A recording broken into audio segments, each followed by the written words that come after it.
Good morning, Internet world. This is Anthony Swata, Pastor Anthony Swata of Harvey Baptist Church, and today is our Wednesday Bible study. We are in week 3 of our Bible reading plan, and we have jumped around a little bit, gone from the Old Testament to the New Testament, and we are reading through the book of Mark. And so if you have your Bibles today, go ahead and open up to Mark chapter 5, and we're going to be looking at chapter 5, the end of chapter 5, on some things that are going on there.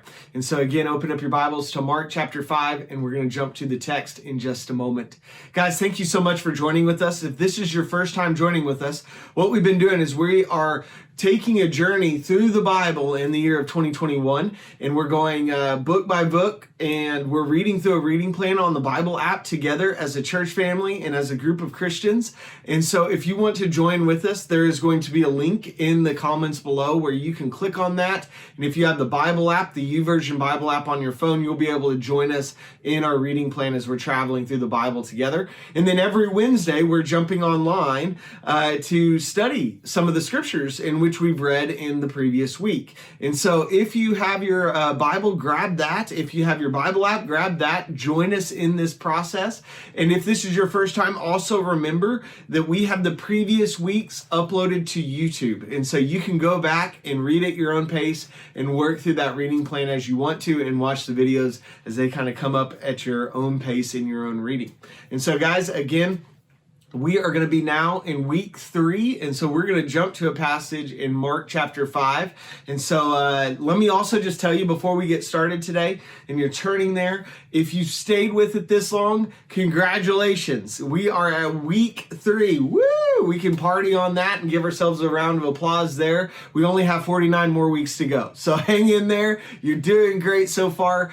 Don't quit. Rock and roll. Let's roll. Okay, guys, let's jump into Mark chapter 5. And today we're going to be talking about some lessons in faith. We're going to talk about what does it look like in order to have a strong faith and a truthful faith. So as we go, when we look at this, there's a few things that you want to just kind of think through. We're going to see Jesus do some amazing miracles. And so as we read through these texts together, I want you to think through what kind of a faith is God moving in and working in, okay? So let's read this text, and then we're going to kind of talk about a few things in here and dive in that way. All right, guys, let's read it. Mark chapter 5, and we're going to start in verse 21.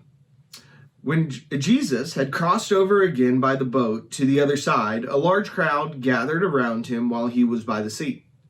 One of the synagogue leaders named Jairus came, and when he saw Jesus, he fell at his feet. And he begged him earnestly, "My little daughter is dying. Come and lay your hands on her so that she can get well and live." So Jesus went with him. A large crowd was following and pressing against him. Now a woman suffering from bleeding for 12 years had endured much under many doctors. She had spent everything she had and was not helped at all. On the contrary, she became worse. Having heard about Jesus, she came up behind him in the crowd and touched his clothing. For she said, "If I just touch his clothing, I will be made well." Instantly, her flow of blood ceased, and she sensed in her body that she was healed of her affliction. At once, Jesus realized in himself that the power had gone out from him. He turned around in the crowd and said, "Who touched my clothes?" His disciples said, "You see the crowd pressing against you, and yet you say, 'Who touched me?'"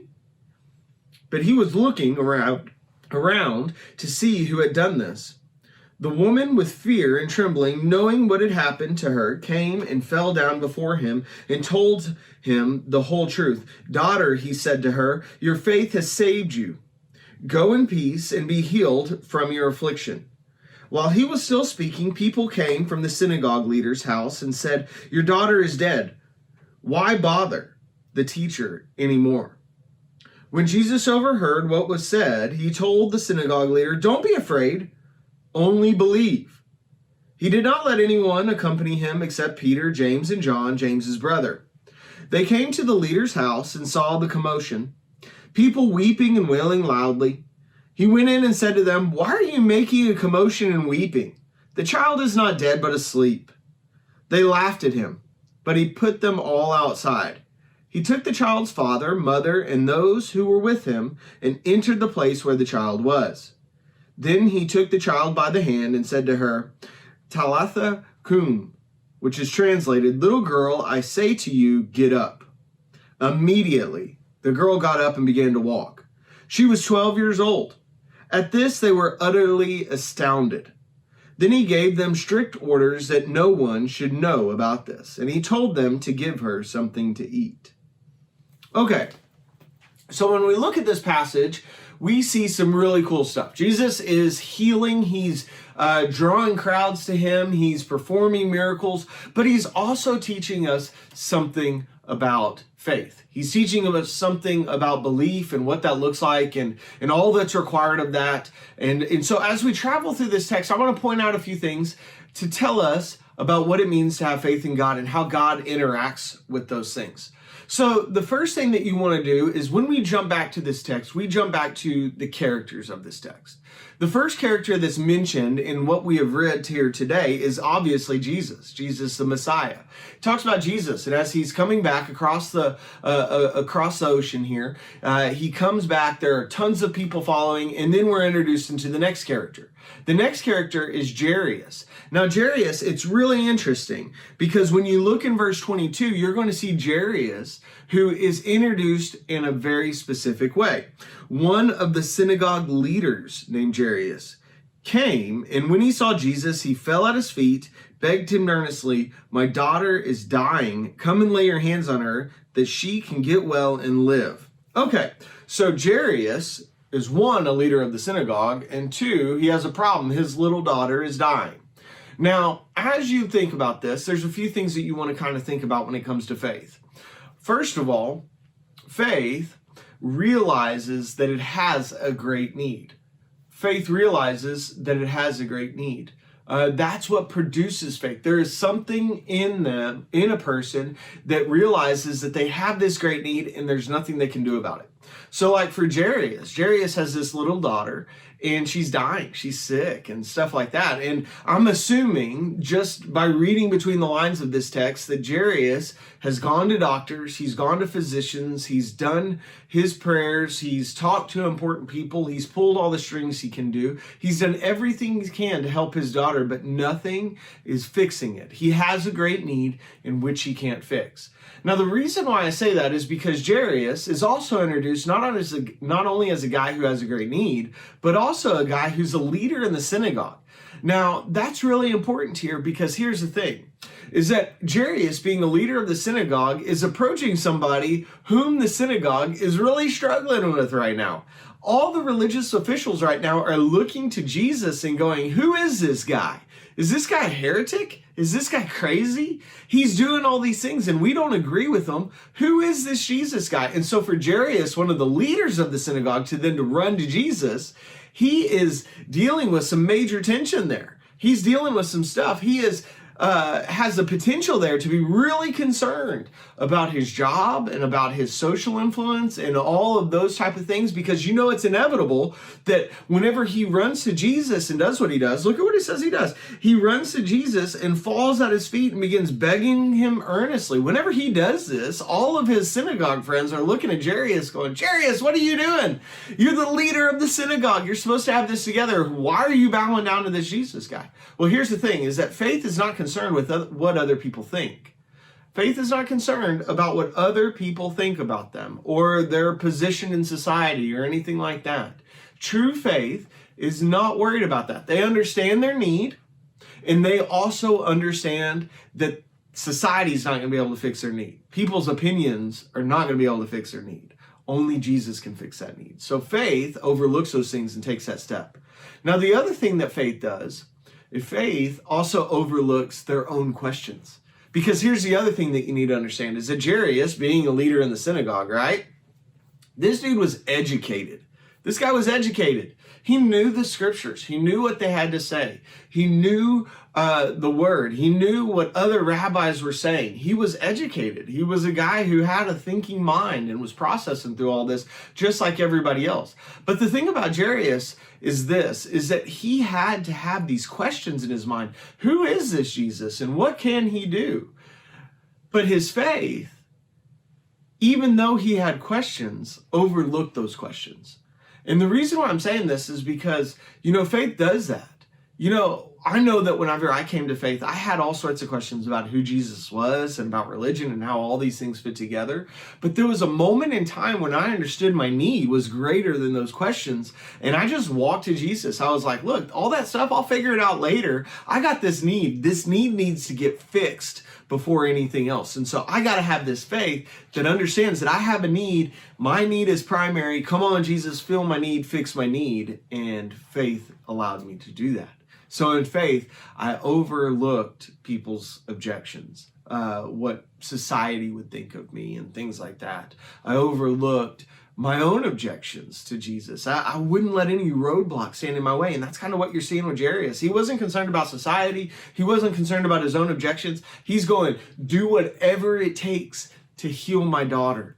And man, when I think about this, man, that's huge. That's huge. But it doesn't end there. Let's keep going on here. So Jesus, he invites Jairus, or Jairus invites Jesus, and they begin to walk together, and they begin to go to the daughter that needs healing. Now, in that process, something else happens. We see another display of miraculous powers by Jesus and another display of faith. So then we're introduced to the next character in this passage, and it comes kind of obscurely, if you will. A woman who has suffered a long time. Now, if you read this, you'll see that she's introduced as this bleeding woman. Now, let's go back and read it just to refresh our memory. Verse 25, now a woman suffering bleeding for 12 years had endured much under many doctors. She had spent everything she had, and she was not helped at all. On the contrary, she became worse. Oh my goodness. This is horrible. This woman has been bleeding for 12 years. Not 6 months, not 12 months, 12 years. So more than likely, looking at just kind of the death rate of this time, she had been bleeding for the majority of her lifetime. Can you imagine that? Day in, day out. Horrible. Having to go to all these doctors. She'd endured much under the doctors, as the scripture says. Man, woo! Mercy. Mercy. I do not like going to the doctor. I can't imagine what this lady is having to go through as she's spending time in doctor's offices and doctor's homes and things like that, and looking for answers and running tests and being poked and prodded and examined, and all the doctors just being able to go, well, we don't really know what to tell you. Oh, and by the way, here's my bill. Because that's what happens sometimes with doctors, right? They don't give you any answers, but they never forget to give you the bill. And that's what happened to this lady. She was broke. She went to every doctor she could. I can think about it, as time would have gone on for this lady, it wouldn't have just been like this one-time thing or one doctor thing. I'm sure she tried everything in her power she could to be able to find a cure for her condition. She may have heard about doctors miles and miles away, days of travel away, and she would travel over to those guys. And then even they would say, well, I'm the best in this business or the best in this field, and I still can't figure out what's wrong with you. And by the way, here's my bill. I mean, how depressing would that be? How downtrodden would that be? This lady understood her need. She understood her need. And whenever she understands her need, her faith drives her to go to Jesus. When you look at this text, what you see is you see her displaying her faith. She goes to Jesus and she says this. Having heard about Jesus, she came up behind him in the crowd and touched his clothing. For she said, if I touch his clothes, I will be made well. You see her faith there. Even if I just touch his clothes, I don't need to touch his hand. I don't need him to look at me. I don't need him to say a spell over me or anything like that. If I just come into this man's presence, he will heal me. You see her faith there. Now, the question is that we look at the context of what I just read, and we also see that this woman didn't draw attention to herself or anything like that, right? She comes to him in incognito, if you will. She just kind of comes to him in the crowd, touches his garment. She's healed, and then she's gone, right? She's gone. It's all in secret. Now, why? Why? Why does she do that? It's a weird question. It's kind of something that you gotta process through. And the thing that I think as I process through this is that she was really concerned about Jesus. Because here's the other thing too, is that Jesus is like becoming a big figure at this time, right? Like people are following him, crowds are following him. He's doing all these miracles. He's doing all these things. What if this lady who needed healing had gone through all this process, was completely broke, completely tormented by the doctors, had no other hope, believes that Jesus can heal her, and then she goes to Jesus, and then Jesus says, yeah, not really feeling it today. Or yeah, I can't really do anything for you. You see, here's the thing. I think this lady was concerned that Jesus wouldn't accept her, that Jesus wouldn't heal her or do anything for her. I think she was afraid that Jesus was going to be like every one of those other doctors that she went to and go, can you heal me, fix me. And Jesus would be like those other doctors and go, well, I don't know what's wrong with you. Good luck. I can't heal you. You're on your own. I think she had this tension within her to go like, well, Jesus is this big figure. I don't know if he's going to accept me. Here's the other thing though, is that at the same time, you also have this faith. She has this faith that even though he may not accept me, he has the ability to accept me. The reason why I say this is because she understands that her need cannot be fixed by anything else. And she doesn't allow that tension within her to worry about whether Jesus will accept her or not. She just runs to Jesus. The reason why I tell you this is because I think a lot of people do this in their life. They understand that they have a need, but then they go, man, I don't know if Jesus is going to fix me. I don't know if he's going to help me. I think I'm too far gone, or I'm in too much trouble, or I've done too much, or I'm beyond hope, or however you want to phrase it, or something like that. And so they just give up hope, not believing that Jesus will accept them, or heal them, or fix their need. But in this passage, I think we see something completely opposite. We see that if a person has faith, then Jesus responds. Jesus heals that need. And I'm gonna prove that a little bit more as we go further on through this passage, because this story with the woman who's bleeding, it doesn't end there. So follow along with me in this. So what happens next? The woman, she comes up, she touches the garment of Jesus, the hem of Jesus's robe, and she's healed immediately. She's healed. Bleeding stops, good to go, everything else. Now you would think that would be the end of the story. Everybody would go, oh, wow, that was cool, and then walk away. But the problem with that is then if that truly was the end of the story, we would know that story because she would have been all in secret. Everything would have happened in secret. That doesn't happen. So what happens? Well, Jesus, he feels his power come out from him, and he goes, now wait a minute, who touched me? Who touched me? And then all the disciples look at him and they say, what do you mean who touched you? Look around you, Jesus. There are like a ton of people here. Everybody's touching you. Well, then he says, wait a minute, power has come out from me. The woman then reveals herself, and then he says, daughter, he said to her, your faith has saved you. Go in peace and be healed from your affliction. Now, why did that interaction happen? Was it truly this thing where Jesus didn't know? Did Jesus know that this woman was the one who was healed? Did Jesus really not know that she went through this whole interaction with him? Well, I would propose to you that, of course, Jesus knew. Of course, Jesus knew, but he's teaching something here. He's teaching us something here. So here's what I think he's teaching. What I think he's teaching is he's teaching that faith not only happens in the person at a moment when they need healing, but faith always happens after the person is healed as well.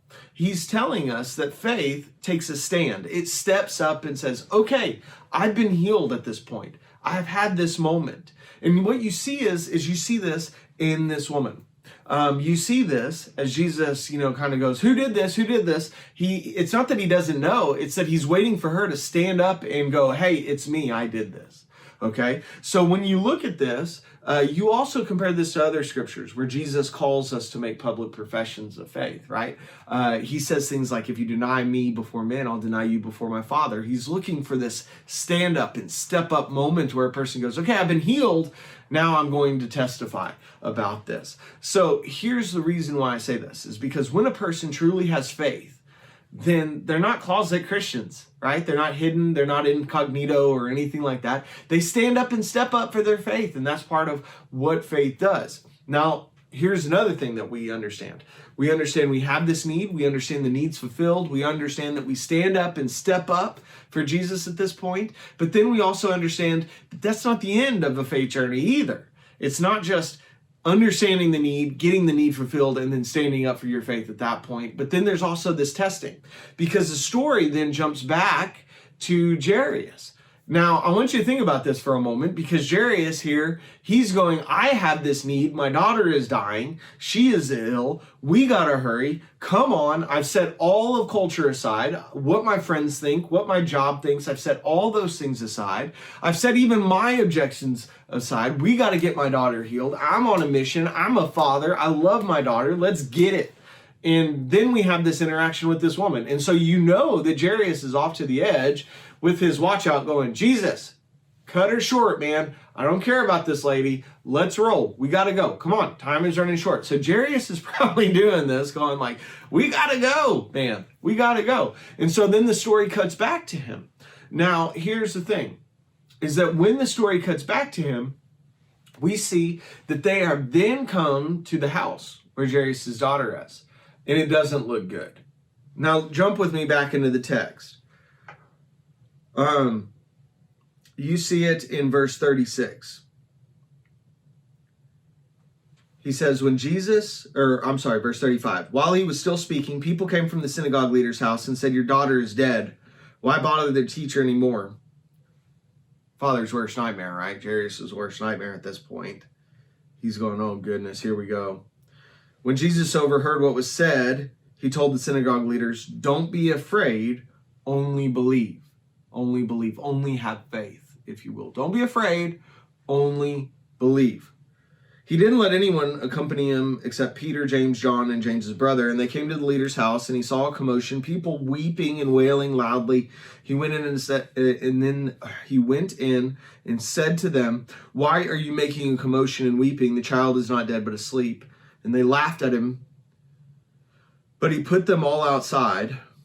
He took the child's father and mother and those who were with him, and he entered the place where the child was. You know, whenever I look at this, man, breaks my heart. Jairus at this point, you know his heart is just sinking. He's going, man, my daughter is dead. What is happening? They've even called in the wailers, right? The ones who would wail and weep over the dead. There is no hope. There's none of those type of things. You even see the critics that are going like, why are you bothering Jesus anymore? Your daughter's dead. He can't do nothing.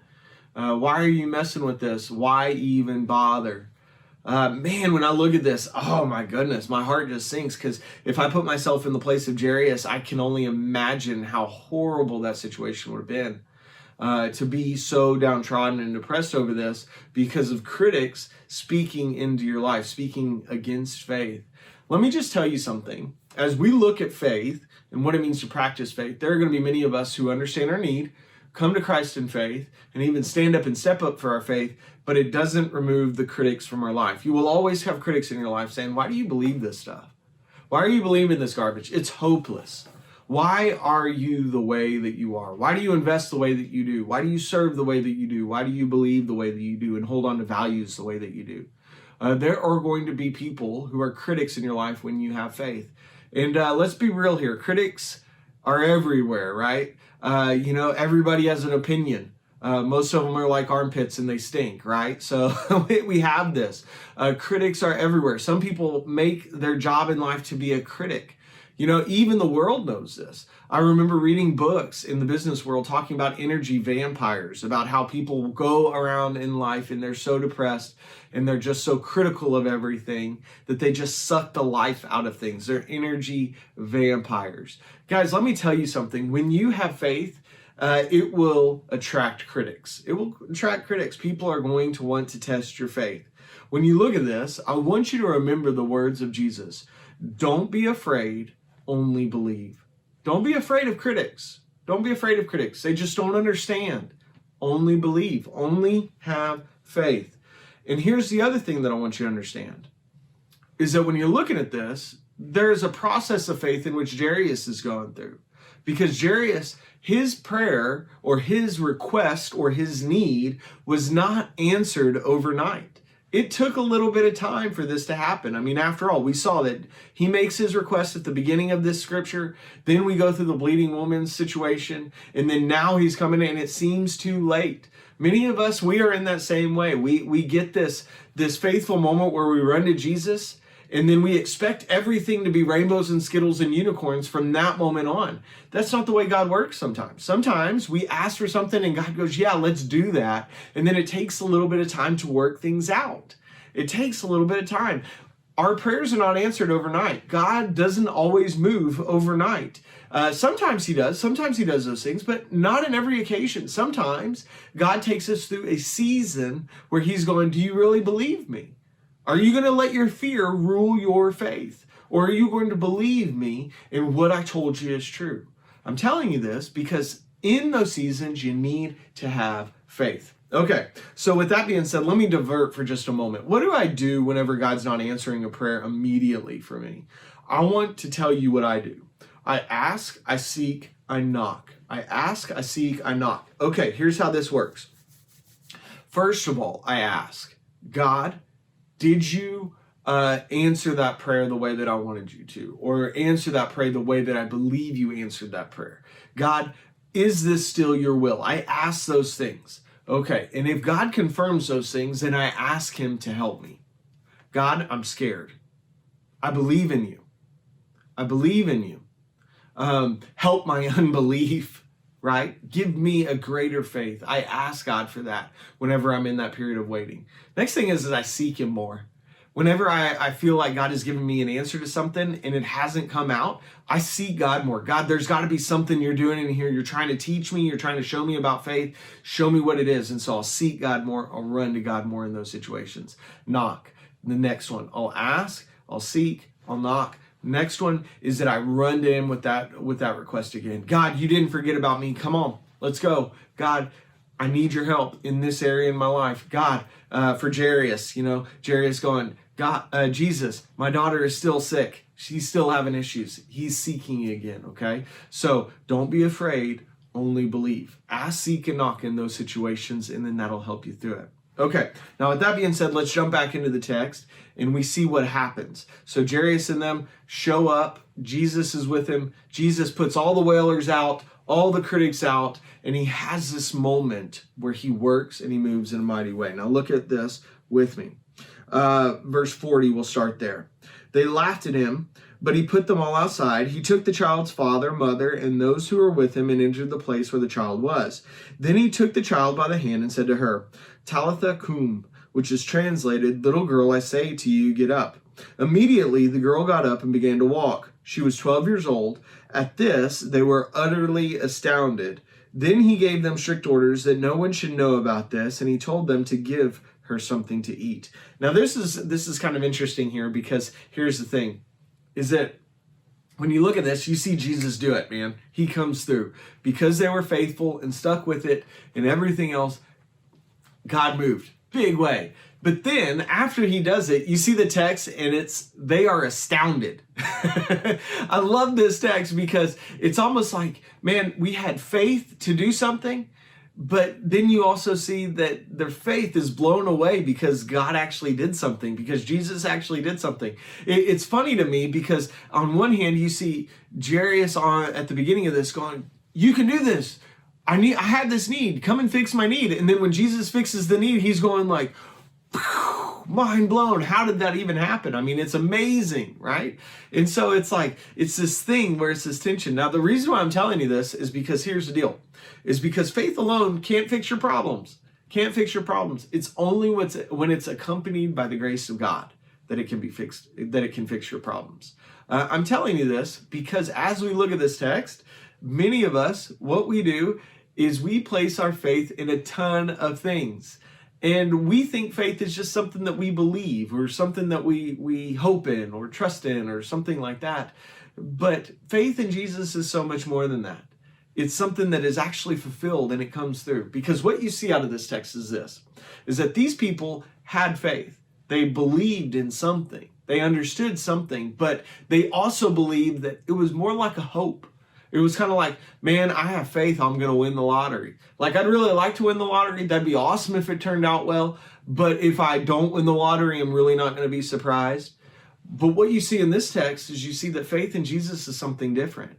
When you put faith in Jesus, it's secure. It's sound. You shouldn't be astounded whenever he comes through because he is faithful. The reason why I'm telling you this is because of this. As you look through this, you may see yourself in many of these people and just kind of talking through what faith looks like. And what I mean by that is this, is that there may be some of you out there that your faith is weakened because you're paying attention to the world around you. You're paying attention to culture, maybe what your friends say, maybe what your colleagues say, maybe what's going on at work, and your faith is weakened because you're allowing those people to speak into your life.